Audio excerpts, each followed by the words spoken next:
Morning.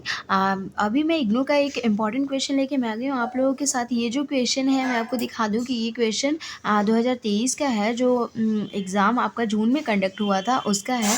तो आइए देखते हैं। का है, एक स्टूडेंट है तनिक्स, उन्होंने कहा कि मैम ये जो MSc 205 का क्वेश्चन है इसको सॉल्व करवा दीजिए हिंदी में। तो उन्हीं के कहने पे मैं इसे सॉल्व करा रही हूँ, तो आप भी इसे देख लीजिएगा।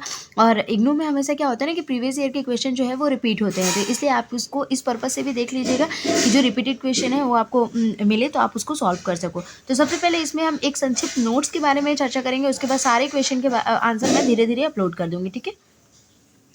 यहाँ पे ये क्वेश्चन नंबर 12 आप देख सकते हैं MSc 205 का, जो हर क्वेश्चन 3 मार्क्स का है, तो 4 मार्क्स का है। तीन इसमें से बोला है कि निम्नलिखित में किन्हीं 3 पर संक्षिप्त टिप्पणियाँ करें, ठीक है। तो छोटा ही छोटा नोट्स लिखना है क्योंकि 4 मार्क्स का है, तो ज़्यादा टू पेजेस 2 से 2.5 पेजेस काफ़ी है इसके लिए, ठीक है। तो आइए देखते हैं क्वेश्चन सबसे पहला देखेंगे हम, दिवाला और दिवालिया कोड। दिवाला और दिवालिया कोड का क्या मतलब हम समझते हैं, सबसे पहले ये देखेंगे, ठीक है। तो यहाँ पे आप देख सकते हैं, हाल ही में सरकार ने लोकसभा में दिवाला और दिवालियापन संहिता संशोधन विधेयक 2021 पेश किया था। विधेयक अप्रैल 2021 में प्रख्यापित दिवाला और दिवालियापन संहिता संशोधन अध्यादेश 2021 को प्रतिस्थापित करने के लिए तैयार थे। इसमें इन्होंने क्या कहा था कि सूक्ष्म और जो लघु उद्योग है, सूक्ष्म मतलब छोटा होता है, लघु मतलब उससे भी छोटा होता है, ठीक है, और मध्यम उद्योग मतलब जो मीडियम में होते हैं, ठीक है। इसके लिए 1 करोड़ रुपए तक की चूक के साथ एक वैकल्पिक दिवाला समाधान प्रक्रिया शुरू की गई, ठीक है। इसका मेन पर्पस क्या था, 1 करोड़ रुपए तक की चूक के साथ एक वैकल्पिक दिवाला समाधान प्रक्रिया शुरू करना, जिसे pre pack insolvency resolution process कहा जाता है। Pre pack insolvency resolution process कहा जाता है, PIRP, ठीक है। मार्च 2021 में दिवाला कानून समिति ILC की एक उप समिति ने दिवाला और दिवालियापन संहिता 2016 की मूल संरचना के भीतर एक पूर्व पैक ढांचे की सिफारिश की थी। 2016 में ही इसकी सिफारिश की जा चुकी थी, 2021 में इसमें संशोधन किया गया था, मतलब कि फिर से उसको ठीक किया गया था। तो आइए आगे देखते हैं। 2016 में इस अधिनियम को पारित किया गया था। यह व्यावसायिक फर्मों के दिवाला समाधान से संबंधित विभिन्न कानूनों को समाहित करता है। यह दिवालियापन की समस्या के समाधान के लिए भी सभी वर्गों के देनदारों और लेनदारों को एक समान मंच प्रदान करने के लिए मौजूद विधायी ढांचा के प्रावधानों को मजबूत करता है, ठीक है।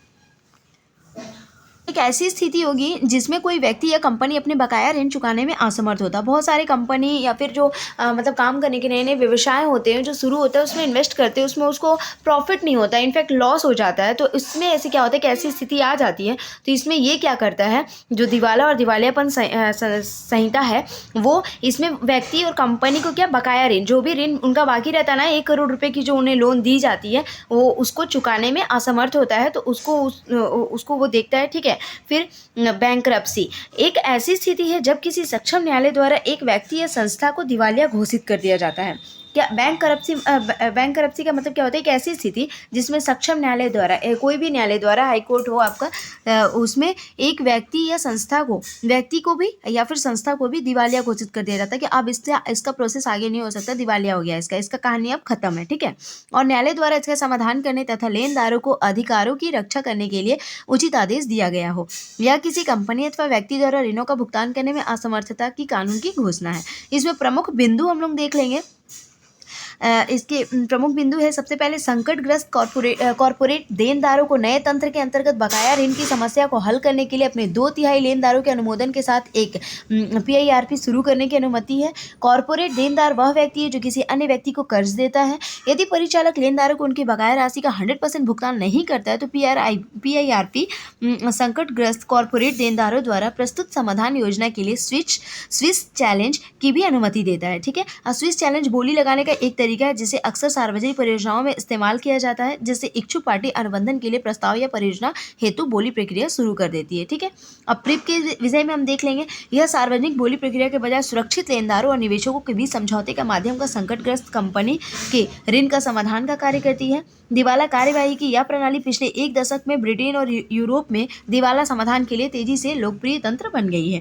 Thank you. अगर वीडियो अच्छी लगी तो प्लीज़ लाइक और subscribe my channel guys. Thank you.